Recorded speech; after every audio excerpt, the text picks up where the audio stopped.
마음속 소리는 제가 가장 힘들 때 찾아왔습니다. 육아 우울증에 휩싸여 아무것도 하지 못하고 밑바닥에 있을 때 벗어나 보려고 발버둥치다가 집안의 물건들을 하나둘 버리기 시작했습니다. 불필요한 물건들을 버리다 보면 내 마음속 우울감도 버려질 것 같았죠. 그렇게 비워내기를 5년, 어느새 우울증은 사라졌고 오히려 인생의 가치관이 명확한 사람이 되어 있었습니다. 비움 효과, 최연아 지음, 출판, 문해 춘추사. 비우고 비운 결과 저는 작가가 되기로 결심했습니다. 왜 작가가 되기로 결심했을까요? 제가 마지막까지 못 버리던 것들이 노트북 속의 습작들과 여기저기 휘갈겨 놓은 메모지들이었기 때문입니다. 그것들을 정리하며 저는 블로그에 글을 쓰기 시작했고 글을 쓴 지 3개월 만에 출판사와 계약을 하게 됩니다. 강렬히 믿고 에너지 낭비 없이 실행했기에 비교적 빠른 성과가 있었습니다. 만약 제가 5년의 비움을 하지 않았다면 이렇게 확신에 차지 못했을 것입니다. 밑바닥에서 시작해 끝까지 비워내 보니 저에 대한 신뢰가 생겼고 꿈에 대한 믿음이 생겼습니다. 출판사와 계약 후 동생과 축하 파티를 하는데 동생이 이렇게 이야기를 합니다. 난 언니가 해낼 줄 알았어. 왜냐면 언니는 항상 나는 관심도 없는 작가들의 이야기를 나한테 줄곧 해대곤 했거든. 저도 미처 몰랐던 사실을 확인하게 되는 순간이었지요. 이렇게 사람은 주변인들보다 자신에 대해 모를 때가 많습니다. 왜일까요? 그것은 우리가 많은 역할들과 의무에 휩싸여 자신보다는 타인의 상황을 고려하고 타인의 눈치를 보며 살기 때문입니다. 참 안타까운 현실이지요. 저는 비움을 통해서 처음으로 저 자신을 돌아보는 시간을 가졌습니다. 항상 3남매의 맞이로서 나보다는 타인들을 생각하고 배려하는 것이 몸에 밴 습관이었는데 처음으로 오로지 나를 돌아보는 시간을 가졌던 것이지요. 성공한 워킹맘의 서재. 많은 일을 하는데 전혀 피로해 보이거나 버거워 보이지 않는 자신만의 루틴이 잡힌 사람들. 삶의 밸런스를 잘 맞추며 사는 사람들의 비결은 무엇일까요? 그들은 여유를 넘어 삶의 깊이와 넓이를 자유자재로 즐기는 것처럼 보입니다. 그들의 시간은 24시간이 아니라 48시간인 걸까요? 우리는 정말 시간이 부족해서 바쁜 것일까요?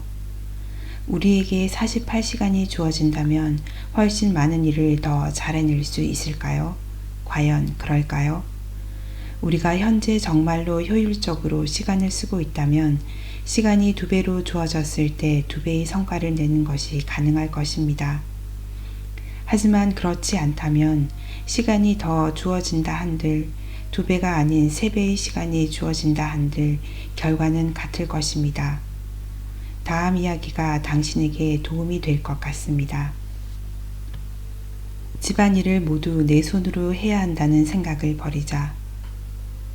비는 원래 평범한 전업주부였습니다. 살림하는 것도 좋아하고 육아도 적성에 잘 맞아 자신의 삶에 만족하면서 지냈다고 합니다. 하지만 남편의 사업이 기울자 비의 평온한 일상이 깨졌습니다.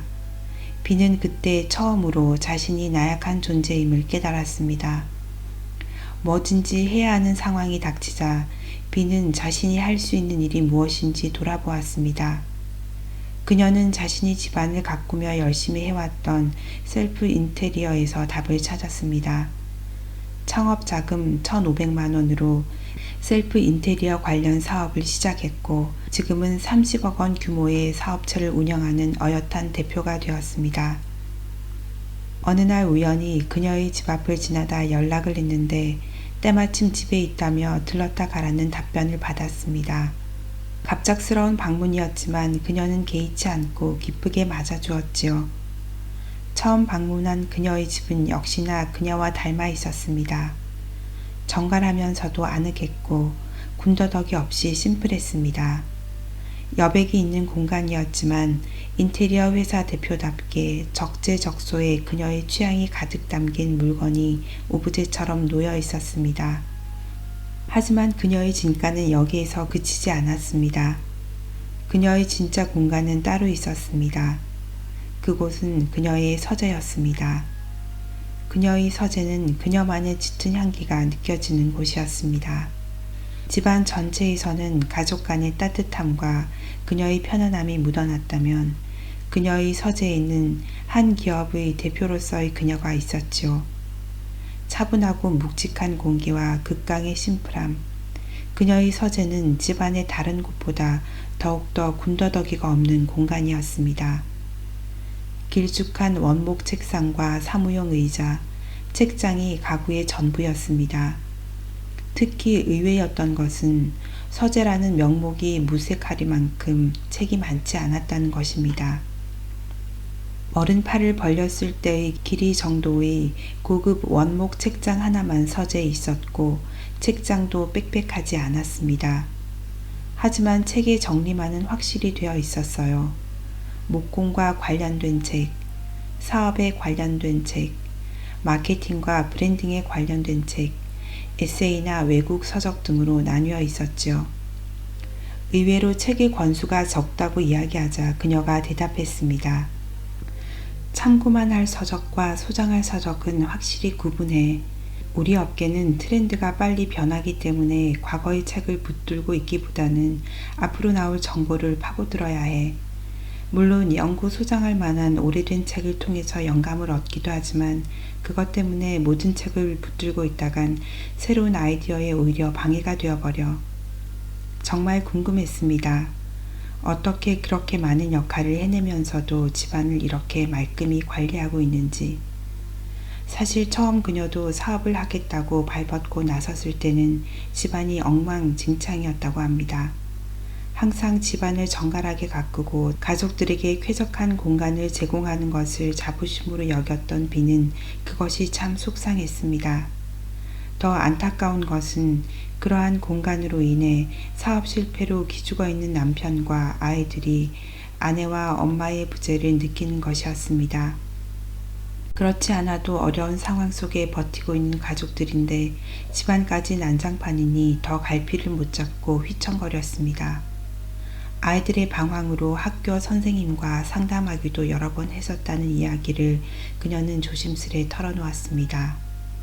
비는 지금 이 순간 자신만은 흔들면 안 된다는 생각이 들었습니다. 더 이상 안 되겠다 싶어 그녀는 아끼던 가구와 소품들을 많이 버렸다고 합니다. 아이들에게 다시 따뜻하고 깨끗한 공간을 만들어주고 싶은 마음에서였습니다. 자신이 전업주부일 때는 감당 가능한 물건들이었지만 지금은 관리할 수가 없어 애물단지가 되었으니 가차없이 비워냈다고 합니다. 그리고 한 가지 더 결심합니다. 집안일을 아웃소싱하기로. 그녀는 바로 알선업체를 통해 도우미 아주머니를 일주일에 한 번씩 오시도록 했습니다. 한푼이 아쉬운 그 시점에 그것은 그녀에게 큰 결심이었을 것입니다. 하지만 그녀는 돌이켜봤을 때 그 당시에 있던 그 결심은 최고의 선택이었다고 이야기합니다. 엄마의 손길은 아니지만 일주일에 한 번이라도 도우미 아주머니가 오셔서 집안을 정리하고 청소해 주시니 가족들도 한결 편안해 보였고 무엇보다 자신의 가사 부담이 줄어 회사 일에 열중할 수 있었고 집에 와도 편히 쉴 수 있었습니다. 일주일에 한 번 누군가의 도움의 손길을 받는 것이 이렇게 큰 영향을 미칠 줄 미처 몰랐다고 비는 이야기합니다. 삶을 컨트롤하고 시스템화하는 것에 답이 있어. 그것은 회사에서나 집에서나 마찬가지야. 물론 언제나 변수가 생기지. 그 변수를 줄이기 위해서 단순화해야 하는 거고.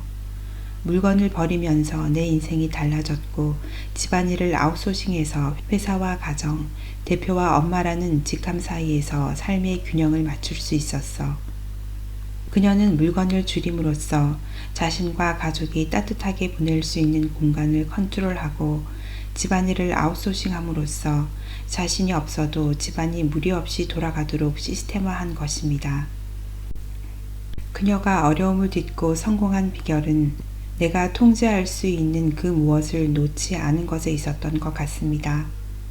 힘든 상황에서도 적절한 선택을 하여 공간을 통제했던 것, 공간이 가진 힘을 믿었던 것, 그녀의 성공 비결은 거기에서 시작되었습니다. 비움은 이론이 아니라 실천이다. 비움에는 때가 있습니다. 하지만 때가 왔다고 해도 비움이 쉬운 것은 아닙니다. 비움은 이론이 아니고 실천이기 때문이지요. 비움을 마음먹고 나서도 그것이 실천으로 이행되고 루틴화되어 습관으로 자리 잡기까지는 시간과 노력이 필요합니다. 정리 전문가를 섭외해 비우는 것도 좋지만 그것이 습관으로 자리 잡지 않으면 도로 아미타불입니다. 오래 걸리더라도 자신만의 비움 철학을 만드는 것이 중요합니다. 그래야 자신만의 좋은 습관을 가지고 항상 홀가분한 마음으로 생활할 수 있습니다. 그럼 어떻게 하면 쉽게 시작하고 꾸준히 유지할 수 있을까요? 환경에 변화를 주어야 합니다. 우리는 우리의 의지력을 과하게 믿을 때 의외로 쉽게 무너집니다. 우리를 변화시키는 시작은 마음이지만 그 완성은 환경입니다. 비움을 습관화할 수 있는 환경 속으로 자신을 밀어넣어야 합니다. 그것을 도와주는 3가지 간단한 방법에 대해서 소개합니다. 비움을 도와주는 3가지 장치. 1. 여행 통장. 비움을 생활화하다 보면 사야 할 물건보다 팔아야 할 물건들이 많이 생깁니다. 받은 택배 박스보다 보내야 할 택배 박스가 현관에 쌓여가고 있다면 당신은 제대로 된 비움을 생활화하고 있는 것입니다. 이때 물건을 팔고 생기는 중고품 판매금을 따로 한 통장에 모아둡니다. 그리고 일명 여행 통장이라고 이름을 붙입니다. 저는 이 통장에 모은 돈으로 가까운 해외에 다녀오기도 했습니다. 중고 판매금을 어영부영 써버리기보다는 이렇게 통장을 개설하고 목적 자금으로 모으면 뿌듯한 마음도 들고 비움에도 동기부여가 됩니다. 여행 경비에 대한 부담도 줄어들고요. 2. 애플리케이션, 당근마켓 타임스탬프.